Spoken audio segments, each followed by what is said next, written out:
کہ حرم مکی کے دروازے پر جب آپ کو جوتوں کے لیے ایک بیگ یا ایک شاپر دیا جاتا ہے تو اس کا اصل مقصد کیا ہے؟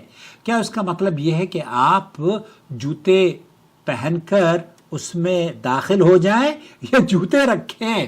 مسجد الحرام میں داخل ہوتے وقت جوتے پہن کر طواف کریں یا نہ کریں؟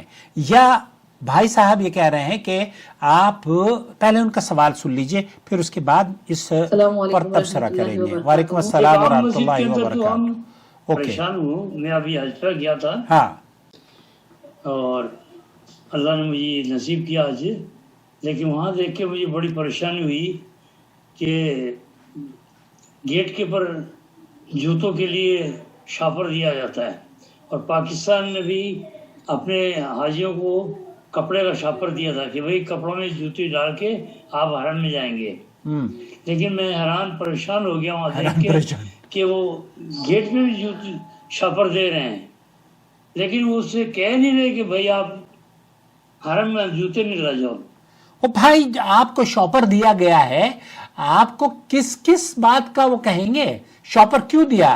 آپ خود آپ کو اندازہ ہو گیا ہے کہ شاپر اس لیے دیا گیا ہے کہ اس میں آپ جوتے پہن لیں، لیکن آپ کا جو اعتراض ہے تو پورے حرم کے اندر جوتے پہنے لوگ طواف کرتے ہیں، نمازیں پڑھتے ہیں۔ اب جوتوں میں طواف کرنا یا نماز پڑھنا یہ ایک ایسا سوال ہے جس نے بہت سے لوگوں کو الجھن میں ڈال رکھا ہے، اور اس کا جواب ہمیں اپنی رائے سے نہیں بلکہ قرآن و سنت سے اور اہل علم کی رہنمائی سے فراہم کرنا یا حاصل کرنا چاہیے۔ سب سے پہلے ایک بنیادی اصول سمجھ لیجئے کہ اسلام میں کسی چیز کے جائز یا ناجائز ہونے کا فیصلہ صرف لوگوں کے عمل سے نہیں ہوتا بلکہ اللہ اور اس کے رسول صلی اللہ علیہ وسلم کی تعلیمات سے کیا جاتا ہے۔ اگر کسی جگہ کوئی سہولت فراہم کی جائے تو پہلے یہ دیکھا جاتا ہے کہ اس سہولت کا مقصد کیا ہے، نہ کہ اس سے اپنی مرضی کا مطلب نکال لیا جائے۔ اب آتے ہیں آپ کے سوال کی جانب، کیا اسلام میں جوتے پہن کر نماز پڑھنا یا مسجد میں داخل ہونا منع ہے؟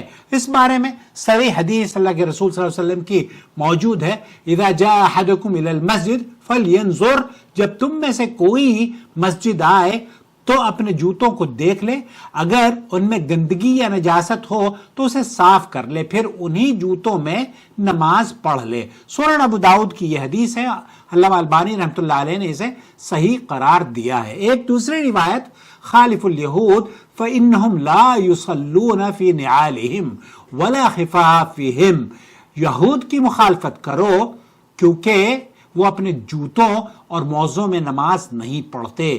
اسے سنن ابو داؤد کی یہ صحیح روایت ہے۔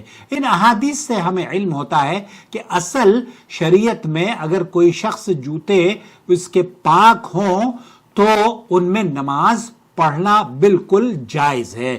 لیکن یہاں ایک اور اہم بات جو سمجھنا بے حد ضروری ہے، رسول اکرم صلی اللہ علیہ وسلم کے زمانے میں مسجد نبوی کا فرش آج کی طرح سنگ مرمر یا قیمتی قالینوں سے مزین نہیں تھا، بلکہ زمین کنکریاں اور مٹی کا فرش ہوا کرتی تھی، اسی لیے پاک جوتوں کے ساتھ نماز پڑھنے میں کوئی حرج نہیں تھا، آج بھی ویسے کوئی حرج نہیں ہے۔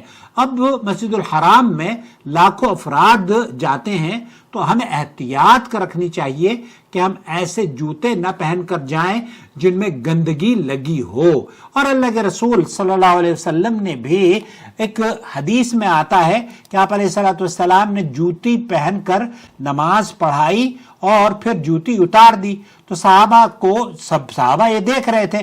اس حدیث کو میں آپ کی خدمت میں اخیر میں پیش کروں گا، لیکن آج ابھی جو آپ کی خدمت میں پیش کرنا چاہتا ہوں وہ یہ کہ اگر کوئی شخص قالینوں کو، دبیس قالینوں کو گندا کرنے سے بچ جائے اور وہاں کا مساجد کا تقدس اور اس کی پاکیزگی اور اس کی سینکٹیٹی کا خیال رکھے تو یہ قابل مبارکباد ہے۔ لیکن اگر کوئی شخص صاف جوتوں میں طواف کر رہا ہے، صاف جوتوں میں سعی کر رہا ہے، صاف جوتوں میں نماز پڑھ رہا ہے، اس پر ممانعت کی کوئی دلیل نہیں ہے۔ لہذا اگر دروازے پر آپ کو جوتوں کا شاپر دیا جا رہا تھا تو اس کا مطلب ہرگز یہ نہیں تھا کہ جوتے پہن کر طواف کریں یا جوتے پہن کر مسجد میں گھومیں. اس شاپر کا مقصد صرف اتنا تھا کہ آپ اپنے جوتے اس میں محفوظ رکھ سکیں اور وہ تاکہ گم نہ ہو. یہاں ایک اور سوال یہ بھی قابل غور ہے کہ اگر کچھ لوگ اس شاپر کو دیکھ کر یہ سمجھ بیٹھے ہیں کہ شاید جوتے پہن کر اندر جانا بھی درست ہے، تو کیا بہتر نہ ہو کہ اس شاپر پر یا دروازوں کے قریب واضح الفاظ میں لکھ دیا جائے کہ براہ کرم جوتے تھیلے میں رکھ کر مسجد میں داخل ہوں. حالانکہ میں سمجھتا ہوں کہ ہر آدمی کو اتنا شعور ہے کہ وہ اپنے جوتوں کے ساتھ، جب آپ اپنے محلے کی مسجد میں، کیا پہلی مرتبہ نماز پڑھنے جا رہے ہیں آپ حرم میں؟ جواب دیجئے. پہلی نماز آپ کی ہو رہی ہے نا بلوغت میں. پاکستان میں یا انڈیا میں نمازیں نہیں پڑھی آپ نے. تو جب انڈیا پاکستان کی نمازوں مسجدوں میں جو اللہ کا گھر ہے وہاں آپ جوتے اتار کے جاتے ہیں، یہاں بدرجہ اولیٰ آپ جوتے اتار کے جانا چاہیے. لیکن اگر آپ مسجد میں جوتا نماز پڑھنا، جوتے کے ساتھ نماز پڑھنا یا طواف کرنا چاہتے ہیں تو بھی اس کی اجازت ہے. آخر میں یہ بات یاد رکھیے کہ اسلام ہمیں صرف عبادت کا حکم نہیں دیتا بلکہ ادب، طہارت، نظم اور دوسروں کے حقوق کا بھی حکم دیتا ہے. اس لیے ہر مسلمان کو چاہیے کہ مسجد الحرام مکۃ المکرمہ یا مسجد نبوی یا اللہ کے تمام گھروں میں مسجد الحرام سمیت مسجد کے مقامی نظم و انتظام کا ہم احترام کریں. جوتے اتار کر داخل ہوں، اپنے جوتے تھیلے میں محفوظ رکھیں اور اپنی عبادت بھی سنت کے مطابق ادا کریں. اب وہ حدیث حضرت ابو سعید خدری بیان کرتے ہیں کہ رسول اکرم صلی اللہ علیہ وسلم کو نماز پڑھا رہے تھے. نماز کے دوران آپ نے اپنے جوتے اتار کر بائیں جانب رکھ دیے. صحابہ نے جب یہ دیکھا تو انہوں نے بھی اپنے جوتے اتار دیے. جب نماز مکمل ہوئی تو آپ نے فرمایا تمہیں اپنے جوتے اتارنے پر کس چیز نے آمادہ کیا؟ انہوں نے عرض کیا ہم نے دیکھا کہ آپ نے اپنے جوتے اتارے تو ہم نے بھی اتار دیے. آپ علیہ السلام نے فرمایا میرے پاس جبرائیل علیہ السلام آئے اور انہوں نے مجھے بتایا کہ میرے جوتوں میں گندگی لگی ہے. پھر فرمایا جب تم میں سے کوئی مسجد آئے تو اپنے جوتے دیکھ لے، اگر ان میں گندگی یا نجاست ہو تو اسے صاف کر لے، پھر انہی میں نماز پڑھ لے. یہ سنن ابو داؤد کی روایت آپ نے سماعت فرما لی ہے.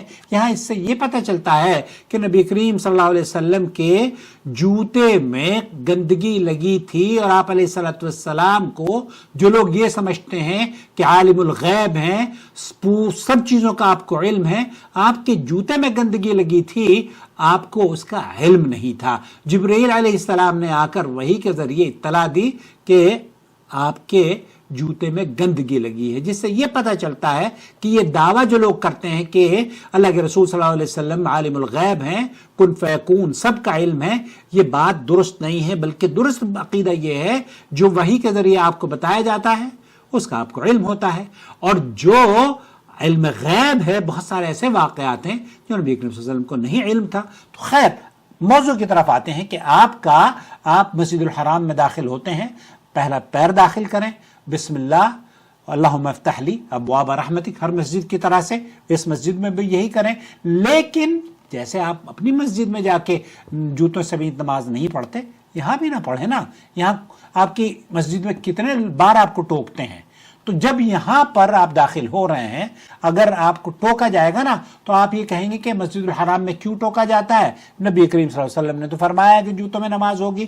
تو آپ کو ہر بات میں یہاں کی کوئی نہ کوئی نکیر یا کوئی نہ کوئی نفی نکالنی ہے. اس لیے خیر کوئی بات نہیں، تو اچھی بات ہے. آپ تعاون کریں اور ذمہ داران کے ساتھ تعاون کریں، بلکہ آپ اعتراض نہ کریں، دعا کریں اللہ رب العالمین حرمین کی حفاظت فرمائے. اور جس امن اور سلامتی کو آپ یہاں پر دیکھ کر گئے ہیں، آپ کو پتا ہے ابھی سعودی عرب نے پوری دنیا کے 20 سے زیادہ ممالک میں جو سروے ہوا، سعودی عرب پوری دنیا میں حفاظتی امور میں امن اور سلامتی کو لے کر پہلے نمبر پر آج بھی قائم ہے. ایک سوال کیا گیا کہ رات کو اگر آپ اپنے محلے میں بغیر خوف کے گھوم پھر سکتے ہیں تو 100 میں سے 98 لوگوں نے یہ فرمایا سعودی عرب کے کہ ہاں ہم سعودی عرب میں بغیر کسی خطرے کے رات کو بھی امن اور سلامتی محسوس کرتے ہیں۔ کیا آپ اپنے ملکوں میں امن و سلامتی محسوس کرتے ہیں؟ یقین جانیے انڈیا پاکستان میں امن و سلامتی کا عشیر بھی نہیں ہے جو کہ یہاں پر موجود ہے۔ اللہ اس کی حفاظت فرمائے۔